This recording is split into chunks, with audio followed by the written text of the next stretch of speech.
There are rooms in your life that you furnish with silence. Not the empty, echoing kind, but a dense, weighted silence, built from all the words you cannot say. For years, my entire world felt like such a room, and Julian was the only other person inside it. He just didn't know he was holding the key. It all began, or perhaps I should say it all changed, on a night that was disguised as something ordinary.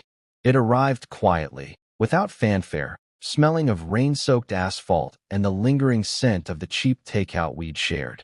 That was the night the architecture of our friendship began to shift, when a hairline crack appeared in the foundation I had so carefully constructed around my own heart. It was the first night he fell asleep on my couch not as a matter of convenience, but as a matter of necessity. And I, the quiet observer, the curator of our shared silences, began the long, terrifying process of watching the walls come down. He was a continent of a man, even in sleep. Sprawled across the worn, gray fabric of my sofa, he seemed to eclipse the smallness of my living room, his long limbs bent at awkward angles, a testament to a body built for motion now forced into stillness. One arm was flung over his eyes, shielding them from the sliver of moonlight that sliced through a gap in the blinds, while the other dangled towards the floor, his fingers nearly brushing the worn spines of the photography books I kept stacked there. His breathing was a low, rhythmic current in the quiet apartment, a sound so fundamentally alive it felt like the room's own pulse. I sat in the worn armchair opposite him, a cold mug of tea forgotten in my hands, and I watched him. I had been watching him for the better part of an hour, caught in that strange, liminal space between wakefulness and the exhaustion of a long day, my mind a catalog of every minute detail. The way his dark hair fell across his brow, the slight furrow there that hadn't eased even in sleep, the subtle rise and fall of his chest beneath a faded university sweatshirt. It was a kind of vigil, a silent act of seeing that felt both deeply intimate and profoundly lonely. This was the third time in 2 weeks. The third time Julian had appeared at my door late in the evening, his shoulders slumped with a weariness that went far beyond his demanding job as a consultant. His smile, usually a brilliant, easy thing that could light up a room, had been faint, a ghost of its usual self, and his eyes, a warm, clear hazel, seemed clouded over, like a photograph losing its focus. He never had to say much. He'd just stand there on my welcome mat, a silent question in his posture, and I would step aside, opening the door wider in a gesture that had become its own language between us. "Come in. Be here. You don't have to explain." And he would drift inside, shedding his coat and his forced composure like a heavy skin, sinking into the familiar geography of my apartment as if it were the only solid ground left in his world. The shift had begun after Sarah. After the implosion of their 5-year relationship, a slow, crumbling decay that had finally culminated in a quiet, devastating conversation over a dinner table he had built with his own hands. He'd told me about it in pieces, fractured anecdotes delivered over the phone or during late-night drives that went nowhere in particular. He never cried, not in front of me. Julian wasn't built that way. His grief was a quiet, restless thing.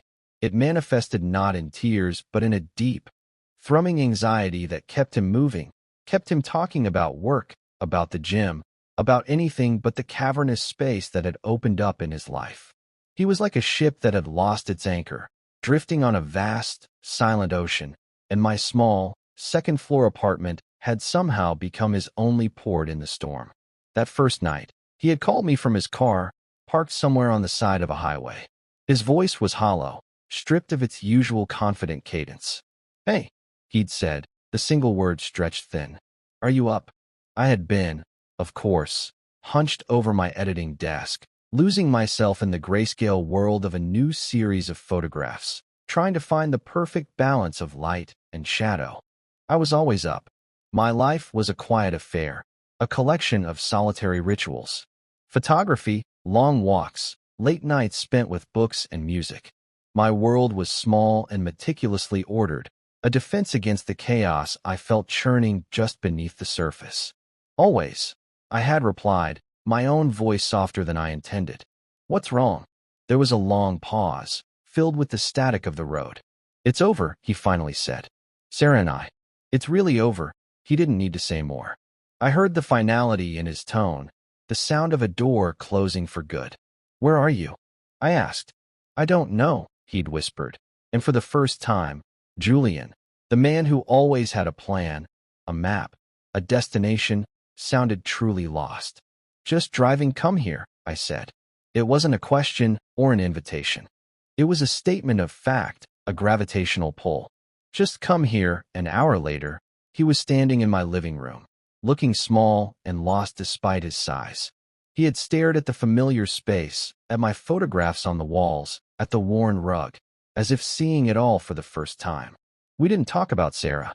Instead, I made him tea, the kind he liked with honey and lemon, and we sat in a comfortable silence that felt different from our usual ease. It was heavier, freighted with everything he couldn't articulate. He had looked at me, his eyes wide and haunted. "I can't go back to the apartment," he said, his voice barely a whisper. "Not tonight.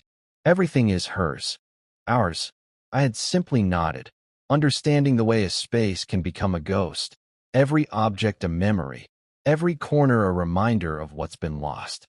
"The couch is comfortable," I said, keeping my tone level, practical. "You can stay." He had looked so relieved, a wave of gratitude washing over his features so potent it was almost painful to witness. He had tried to protest, to say he was imposing, but I cut him off gently, fetching him a pillow and the thick quilt my grandmother had made. I had watched him settle onto the sofa, his body curling inward, a man retreating from the world. Before I went to my own room, I paused in the doorway. "Julian." He had looked up, his face pale in the dim light from the kitchen. "It's going to be okay." I wasn't sure if I believed it, but I knew he needed to hear it. He had given me a small, broken smile, and then turned his face into the pillow. And so, the ritual began. It wasn't spoken of, not directly. It was just a thing that happened. 2 or 3 nights a week, my doorbell would ring, or I'd get a simple text message, "You home?" And he would arrive, bringing with him the scent of the outside world and a deep, bone-weary sadness. We would fall into a pattern. We'd order food, watch some mindless television show, or I'd work on my photos while he scrolled aimlessly on his phone. The conversation was sparse, orbiting the edges of his pain without ever landing on it directly. He'd talk about a frustrating project at work, a difficult client, the punishing workouts he was putting himself through at the gym. He was building a fortress of routine around his grief, and I was letting him build it within the walls of my home. I became a silent partner in his reconstruction, providing the space and the quiet affirmation he seemed to desperately need. The couch became his space. He left a spare toothbrush in my bathroom, a faded t-shirt, and a pair of gym shorts folded neatly on the bottom shelf of my linen closet. These small artifacts of his presence were like anchors, mooring him to my life in a way that felt both terrifying and deeply comforting to me. I would find them in the morning after he'd left for an early meeting, a ghost of his presence lingering in my apartment. The indentation of his head on the couch pillow, the faint, clean scent of his soap in the shower, the way he always left the coffee mug I gave him rinsed and placed perfectly upside down on the drying rack. Each detail was a clue, a piece of a puzzle I was desperately trying to solve. What did this mean? What were we becoming? Was I just a convenience, a safe harbor, or was this something more? My heart, a guarded and treacherous thing, whispered a dangerous word. Hope. My feelings for Julian were a landscape I had learned to navigate in the dark. They had been there for years, a low, constant hum beneath the surface of our friendship. I had met him in a sophomore year elective on architectural history, a class I was taking for my art degree, and he was taking to fulfill a humanities requirement. I was the quiet kid in the back, observing the world through a camera lens, seeing everything in terms of composition and light. He was the one in the front, confident and bright, asking intelligent questions, his energy filling the lecture hall. He was effortlessly charming, kind, and so incandescently straight that my attraction to him felt like a form of self-punishment, a secret I would have to carry forever. We became friends through a shared project, our different ways of seeing the world complementing each other perfectly. He saw structures and systems. I saw textures and shadows. Our friendship was built in the spaces between those two perspectives. It was easy, comfortable, and for me, a constant, low-grade ache. For years, I had watched him fall in and out of love with a series of bright, beautiful women. I became his confidant, the stable, reliable friend he came to for advice. I learned to compartmentalize, to build a wall between the friend I was and the man who yearned for something more. I mastered the art of the supportive smile, the casual pat on the back, the carefully neutral advice. I buried my own feelings so deep I sometimes convinced myself they weren't there at all, that this deep, abiding affection was just the shape of our friendship. But then there were moments, small and fleeting, that would shatter the illusion. A shared glance that lasted a second too long, the casual way he'd sling an arm around my shoulders, the genuine warmth in his voice when he'd say my name. In those moments, the buried thing would stir, reminding me of its existence. Loving Julian from a distance had become a part of my identity, a quiet, melancholic art form I had perfected over time. But now, there was no distance. He was here, in my space, breathing my air. The careful boundaries I had maintained for years were eroding with every night he spent on my couch. The proximity was a slow, delicious torture. I was hyper-aware of him, of the physical reality of his body just a room away. As I lay in my own bed, I could hear the soft rustle of the quilt as he shifted, the quiet sigh he'd let out as he drifted deeper into sleep. My apartment, once my solitary sanctuary, was now charged with his presence. It felt like the air before a storm, thick with an unspoken energy, a static that made the hairs on my arms stand up. I would lie awake for hours, my mind racing, analyzing every word, every gesture, every silence. I was a detective searching for clues in a case where I was the only one who knew a crime of the heart was being committed. The ritual evolved. At first, he would wait until I had gone to my room before settling down for the night. But slowly, that changed. He started to fall asleep while we were still watching television, his head gradually tipping to the side until it came to rest on the arm of the sofa. The first time his head lolled onto my shoulder, my entire body went rigid. We were sitting side by side, watching some mindless action movie, the volume low. His exhaustion had been palpable all evening, and I watched him fight a losing battle with sleep. His blinks became slower, his posture softer, until finally, with a soft sigh, his head found my shoulder. It was a simple, innocent gesture, born of pure exhaustion, but it felt like a seismic event. My heart hammered against my ribs, a frantic drumbeat in the quiet room. I could feel the warmth of him through my t-shirt, the soft texture of his hair against my neck. I could smell the faint scent of his shampoo, something clean and vaguely woodsy. I sat there, perfectly still, for what felt like an eternity, terrified that if I moved, if I even breathed too deeply, I would break the spell. He slept like that for nearly an hour, his breathing evening out into a slow, steady rhythm. I didn't watch the movie.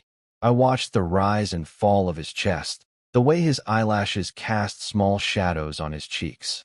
In that hour, the carefully constructed room of my silence felt like it was shrinking, the walls closing in, forcing me to confront the truth I had so carefully hidden. I was completely, irrevocably in love with him. This became the new normal. The casual, sleepy touch. It was a bridge being built between us, plank by plank, in the dim light of my living room. Sometimes, when he was particularly restless, I would wake in the middle of the night to find him standing in my doorway. He would just stand there, a tall silhouette against the faint light from the hall, his expression unreadable. The first time it happened, I had woken with a start, my heart seizing with alarm before I recognized his shape. "Julian," I had whispered into the darkness. "You okay?" He had just shaken his head slightly. "Bad dream," he'd murmured, his voice thick with sleep. "Sorry, didn't mean to wake you. It's okay," I'd said, sitting up. "Do you want to talk about it?" He'd hesitated for a long moment, standing on the threshold, caught between my room and the rest of the apartment. It felt like a metaphor for everything. "No," he finally said. "Just needed to see a friendly face." "I guess," He had stood there for another minute before retreating back to the couch, leaving me with a racing pulse and 1,000 unanswered questions. What was he dreaming about? What comfort was he seeking in the geography of my face? The lines were blurring, the edges of our friendship softening and dissolving into something I didn't have a name for. One evening, about a month into this new arrangement, the unspoken tension between us finally crested. A storm had been raging all day, a relentless, driving rain that lashed against my windows and turned the city into a watercolor blur. The power had been flickering on and off, and the world outside felt wild and unsettled. Julian had shown up soaked to the bone, his usual consulting suit replaced with jeans and a hoodie, his hair plastered to his forehead. He looked younger, more vulnerable than I had ever seen him. We ate dinner by candlelight, the storm providing a dramatic, percussive soundtrack. The conversation was easier than usual, the darkness providing a cloak of intimacy. We talked about our childhoods, about dreams we'd had and forgotten, about the people we thought we would be by now. He was more open than he had been in weeks, the carefully constructed walls around his grief seemingly washed away by the rain. Later, we sat on the couch, the quilt tucked around both of us, watching the lightning flash across the sky. The television was off, the apartment filled only with the sound of the storm and our own quiet breathing. He was leaning against me, his side pressed firmly against mine, his head resting on my shoulder. It felt natural, inevitable, like this was where he was always meant to be. I had my arm resting on the back of the sofa, my hand just inches from his hair. My mind was screaming at me to touch him, to run my fingers through the damp strands, to offer a comfort that was more than just words, more than just presence. But I stayed frozen, a prisoner of my own fear. To cross that line would be to change everything, to risk the fragile sanctuary we had built, to risk him. He shifted, lifting his head from my shoulder. He turned to look at me, his face illuminated by a sudden flash of lightning. In that brief, stark moment, I saw everything in his eyes. The confusion, the loneliness, the deep, aching sadness. But there was something else there too, something new. A question. His gaze dropped to my lips, and it was only for a second, a flicker of movement in the dark, but I saw it. The world seemed to slow down, the sound of the rain fading into a dull roar. My heart felt like it was going to beat its way out of my chest. He didn't move away. He just kept looking at me, his hazel eyes searching mine, and the silence in the room became a living thing, pulsing with all the words we had never said. It was a moment stretched taut, a string about to snap. And then he spoke. His voice was a whisper, so quiet it was almost lost in the sound of the storm. Leo. I could only manage a nod, my throat suddenly tight. He took a breath, a small, shaky thing. Would it be okay, he began, his voice trembling slightly, if I kissed you? The question hung in the air between us, fragile and monumental. It was the key, the one that could unlock the room of my silence or lock me inside it forever. All the years of carefully guarded feelings, of secret yearning, of painful restraint, all of it rushed to the surface. My fear was a cold, sharp thing, a shard of ice in my gut. Fear of what this would mean, fear of him regretting it, fear of this being a mistake born of his grief and my proximity. But beneath the fear, there was something else. A fierce, brilliant wave of hope, so powerful it threatened to drown me. In that moment, looking into his lost and searching eyes, I knew I couldn't protect myself anymore.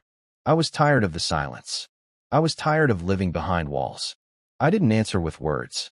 I couldn't. Instead, I leaned in, closing the small distance between us, and I answered his question with a quiet, hesitant press of my lips against his. It wasn't a passionate kiss, not like in the movies. It was something far more profound.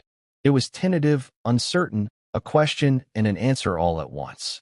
It was the taste of rain and salt and a loneliness so deep it felt like it had been waiting a lifetime to be seen. His lips were soft, and for a moment, he was perfectly still, as if in shock. Then, with a soft, shuddering sigh, he kissed me back. His hand came up to cup my jaw, his thumb stroking my cheek, and the simple, gentle touch was an undoing. It unraveled years of secrets, years of quiet observation. The walls of my carefully constructed room didn't just crack, they dissolved into dust, leaving me standing in the open, exposed and terrified, and, for the first time, truly seen by the one person I had ever wanted to see me. The storm raged on outside, but in the small, quiet space between us, everything had finally, irrevocably, fallen still. To understand the weight of that kiss, you would have to understand the foundation it was built upon, a friendship that had been the central pillar of my adult life. We had met in a cavernous, dusty lecture hall, two people who couldn't have been more different. I was a quiet observer by nature, a boy who had learned early on that the world made more sense through the viewfinder of a camera. I collected moments, fragments of light and shadow, preferring the safety of the periphery to the chaos of the center. Julian was the center. He was bright and gregarious, with an easy laugh that drew people to him like moths to a flame. He was on the university's soccer team, a whirlwind of kinetic energy and effortless charm. He seemed to move through the world with a certainty I could only dream of, his path clear and well-lit, while I was still learning to navigate my own shadowy corners. Our assigned partnership in that architecture class felt like a cosmic joke. I was tasked with photographing the buildings he was analyzing, my artistic interpretation paired with his structural deconstruction. Our first meeting was awkward. I barely spoke, answering his questions with single words, my gaze fixed on the grain of the wooden library table. He, in his infinite patience, didn't push.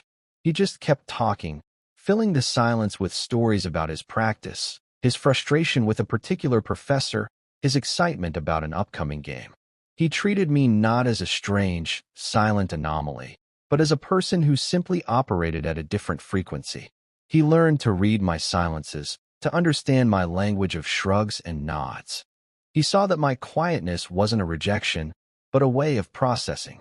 And I, in turn, began to see past his bright exterior. I saw the pressure he put on himself, the flicker of insecurity in his eyes when he thought no one was looking, the genuine kindness that was the bedrock of his personality. The project was a success. My photographs gave his analysis a soul, and his words gave my images a context. We got the highest grade in the class, but we had found something more valuable. We had found a strange and wonderful equilibrium. Our friendship bloomed in the quiet spaces of campus life. Late-night study sessions fueled by bad coffee, long walks across the quad where he would talk and I would listen, afternoons spent in my makeshift darkroom where he'd watch, fascinated, as images emerged from the chemical bath, like memories rising to the surface. He became the one person who didn't try to pull me out of my shell, but instead seemed content to sit with me inside it. He understood my need for solitude, but he also recognized the loneliness that came with it. He was the only person who noticed when I fell quiet, not my usual contemplative quiet, but a different, heavier silence. He would just appear at my dorm room door with 2 cups of coffee and say, "You seem loud in your head today. Let's go for a walk." He never demanded to know what was wrong. He just offered his presence, a silent acknowledgement that I was not alone. And, of course, I fell in love with him. It wasn't a sudden, dramatic event. It was a slow, creeping dawn. It was in the way he'd remember a passing comment I'd made weeks ago. It was in the fierce loyalty with which he defended my artistic choices to a skeptical professor. It was in the easy, unthinking way he would drape his arm over my chair, a casual touch that sent a jolt through my entire system. I knew he was straight. He spoke of girls with an open, uncomplicated admiration. There was no ambiguity, no hidden signals for me to misinterpret. The knowledge was a clean, sharp pain, and I accepted it as a fact of my life. Loving Julian would be a solitary affair.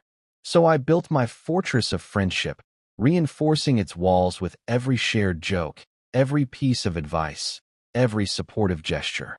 I became the best friend I could be, burying my own heart under layers of platonic affection. It was a painful, but necessary, act of self-preservation. When he met Sarah junior year, I felt a strange mixture of relief and heartbreak. She was lovely, smart, funny, and she looked at him with an adoration that mirrored my own secret feelings. Seeing him happy with her was a validation of his wonderfulness, but it was also a final, definitive closing of a door I had never even allowed myself to knock on. I became their third wheel, the affable, permanent fixture in their relationship. I was the photographer at their parties, the emergency contact when one of them was out of town, the neutral territory in their minor disagreements. I played my part so well, I think I even convinced myself. I watched them build a life together, move into their first apartment, adopt a dog. I was there for all of it, a constant, quiet presence on the edge of their love story, documenting it from a safe distance. I learned to live with the ache. It became a familiar companion, a dull throb in my chest that was simply a part of who I was. And Julian, in his beautiful, trusting innocence, never saw it. He saw his best friend, his steadfast, reliable Leo. My performance was flawless. So when he kissed me, in the middle of that raging storm, it was more than just a kiss. It was the shattering of a decade of carefully constructed reality. It was the demolition of the fortress I had built to protect both of us. It was a terrifying, exhilarating leap into an unknown territory for which I had no map. When we finally pulled apart, the silence that fell was different from any we had ever shared. It was fragile, charged, and humming with the aftershock of what had just happened. He stared at me, his eyes wide with a mixture of fear and wonder, as if he had just discovered a new color. His hand was still on my face, his thumb gently tracing the line of my jaw. I could feel the tremor in his fingers. He looked like a man who had just woken from a long dream, dazed and disoriented by the sudden clarity of the waking world. "Leo," he breathed, his voice rough with emotion. And then he did the one thing I didn't expect. He pulled back, his hand dropping from my face as if he'd been burned. He scrambled to his feet, pacing the small confines of my living room like a caged animal. He ran a hand through his hair, his movements jerky and panicked. The hopeful, fragile bubble that had expanded in my chest popped, leaving a cold, sick dread in its place. I had misread everything. This wasn't a confession. It was a mistake. An aberration born of grief and loneliness and too much proximity. He had reached for comfort and had gone too far, and now the reality of what he'd done was crashing down on him. "I'm sorry," he mumbled, not looking at me. "I shouldn't have done that. I'm so sorry." The words were like stones, each one a blow to my exposed heart. I felt a flush of shame so hot it made my skin prickle. I had let my hope run wild, and now I was paying the price. I wrapped my arms around myself, a pathetic attempt to hold my crumbling composure together. "It's okay," I said, my voice a strained, hollow echo of itself. It was the lie I had been telling myself and him for years, and it tasted like ash in my mouth. "No, it's not okay," he said, his back still to me. What was I thinking? "I'm so messed up right now, Leo. I'm not." He trailed off, unable to finish the sentence. "I'm not gay." The words hung in the air, unspoken but deafening. He was already rewriting the moment, classifying it as a symptom of his grief, an anomaly to be dismissed and forgotten. He finally turned to face me, his expression a mask of self-loathing and panic. "I should go," he said, his voice clipped. Before I could say anything, he was grabbing his jacket, fumbling for his keys. He couldn't get out of my apartment fast enough. He paused at the door, his hand on the knob, and looked at me one last time. The question I had seen in his eyes before the kiss was gone, replaced by a wall of sheer terror. "I'm sorry," he whispered again, and then he was gone, the door clicking shut behind him, leaving me alone in the deafening silence, the ghost of his kiss still on my lips, the storm still raging outside my window. The days that followed were a special kind of hell. The silence that descended was not the comfortable, weighted silence we had once shared. It was a void, an absence. Julian didn't call. He didn't text. My apartment, which had been his sanctuary, now felt like a crime scene, every surface holding the memory of his presence and the raw wound of his departure. The indentation on the couch pillow seemed to mock me. The spare toothbrush in my bathroom was a monument to a future that had been imagined and erased in the span of a single heartbeat. I moved through my days in a fog, the world muted and gray. My camera sat on its shelf, gathering dust. I had no desire to capture moments, to find beauty in the light and shadows. All I could see was the gaping hole he had left in my life. I replayed the kiss, the aftermath, his panicked retreat, over and over in my mind. I analyzed every frame of the memory, searching for a clue I might have missed. Had I been too eager? Had my response scared him? Or was it simpler than that? Was he just a grieving straight man who, in a moment of profound weakness and confusion, had crossed a line and was now horrified by his own actions? The latter seemed the most likely and the most painful possibility. I had been a port in his storm, and in the chaos, he had mistaken a lighthouse for a home. The thought was a cold, hard knot in my stomach. I had not only lost the possibility of something more, I had likely shattered the one thing I couldn't bear to lose: our friendship. After a week of agonizing silence, my anger began to eclipse my heartbreak.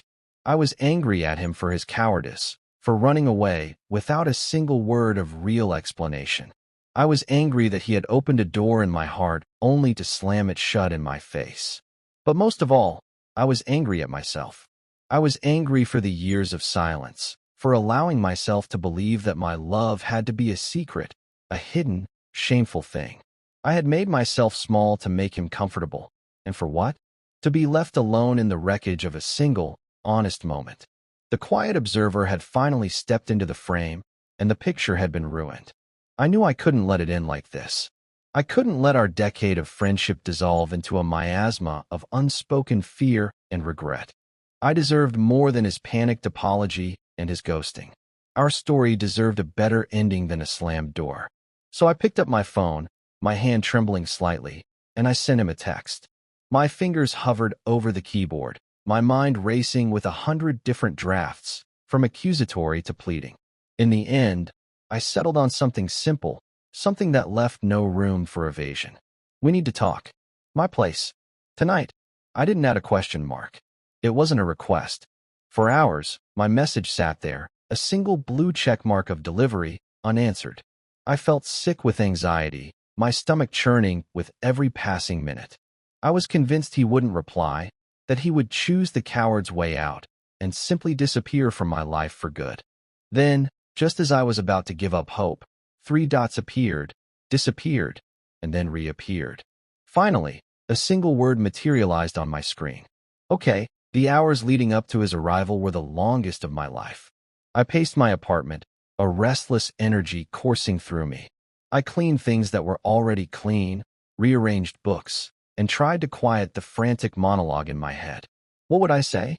How could I articulate the tangled mess of my feelings? The love, the hurt, the anger, the fear.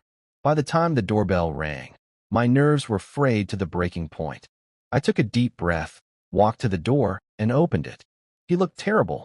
There were dark circles under his eyes, and he had lost weight. His usual confident posture was gone, replaced by a hesitant, apologetic slump. He wouldn't meet my eyes, his gaze fixed on a spot on the floor just past my shoulder. The air between us was thick with a toxic, unfamiliar awkwardness. I stepped aside, and he walked in, stopping in the middle of the living room, looking like a stranger in a place that had been his second home. I closed the door and turned to face him, my arms crossed over my chest. The silence stretched, tight, and uncomfortable. I was determined not to be the one to break it, not this time. He had to be the one to speak first. He had to be the one to acknowledge the chasm that had opened between us. Finally, he looked up, and his eyes were filled with a misery so profound it almost broke my resolve. Leo, he started, his voice cracking. I am so sorry. Sorry for what, Julian? I asked, my voice colder than I intended. Sorry for kissing me?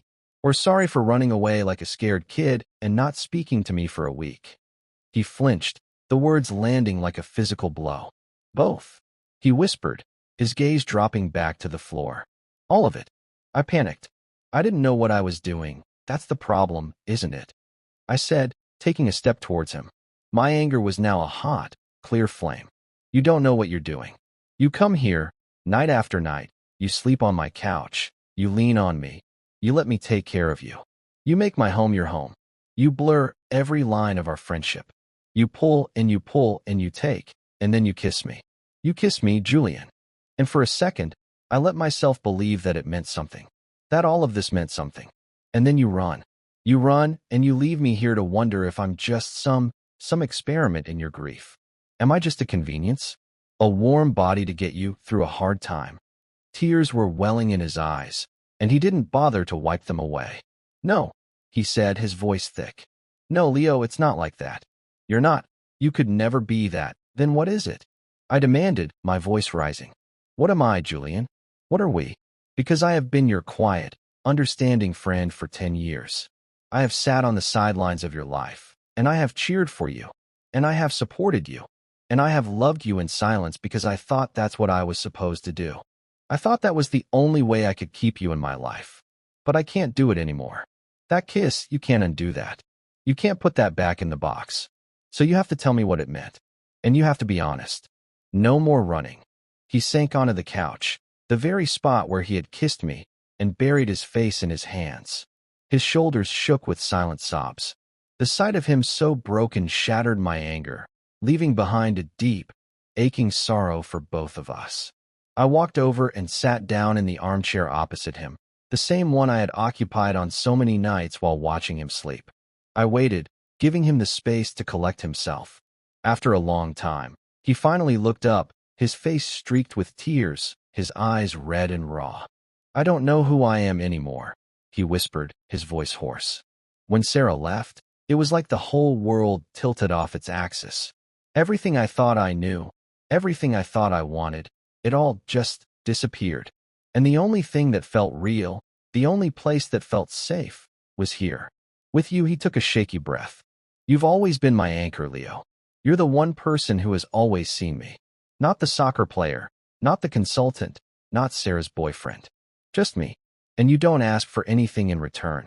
You just are. He looked at me, his gaze direct and pleading.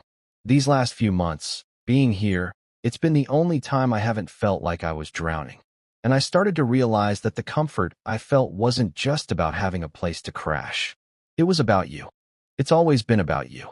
I didn't have the language for it. I didn't know what it was. He paused, swallowing hard. When I kissed you, he continued, his voice dropping to a whisper, it felt right. It felt more right than anything has felt in a very long time. It was like coming home. My heart ached with the beauty and the pain of his confession. Then why did you run? I asked softly. Because I was terrified, he said, a fresh wave of tears spilling down his cheeks. It felt right, and that scared the hell out of me. Because what does that mean? My whole life, I've been one thing. I've been the guy who dates women. I love Sarah, or I thought I did. My head is such a mess. And to feel that, for you, it turned everything upside down.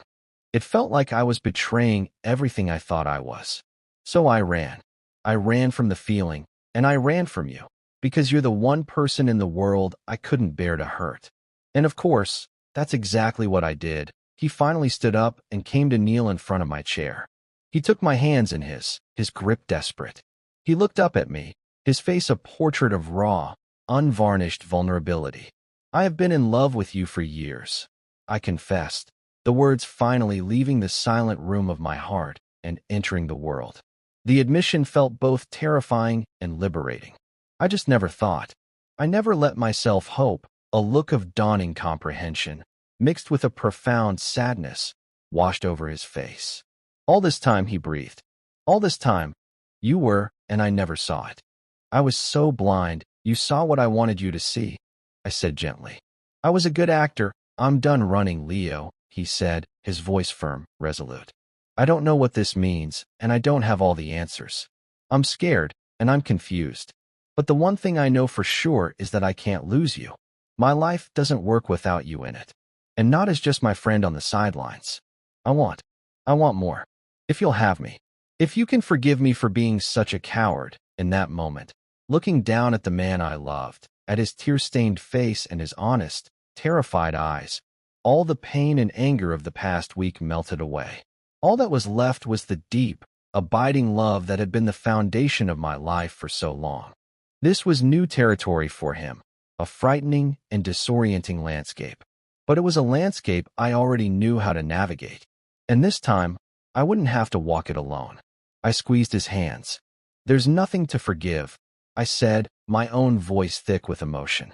"We're both just finding our way." And so, we began again.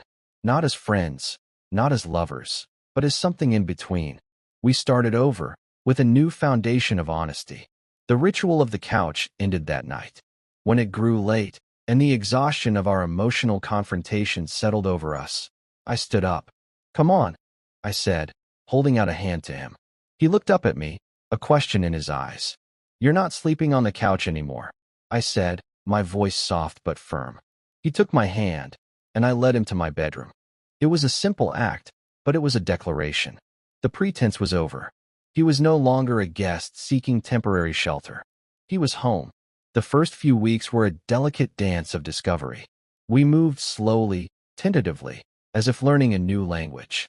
We talked for hours, unspooling years of unspoken thoughts and feelings. He told me about the cracks in his relationship with Sarah that he had ignored for years, the quiet loneliness he had felt even when he wasn't alone.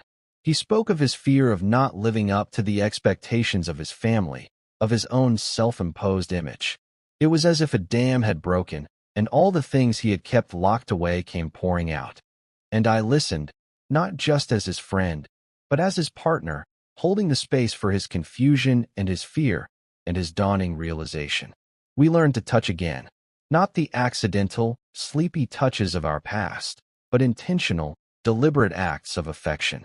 It started with holding hands while we watched a movie, his thumb stroking the back of my palm.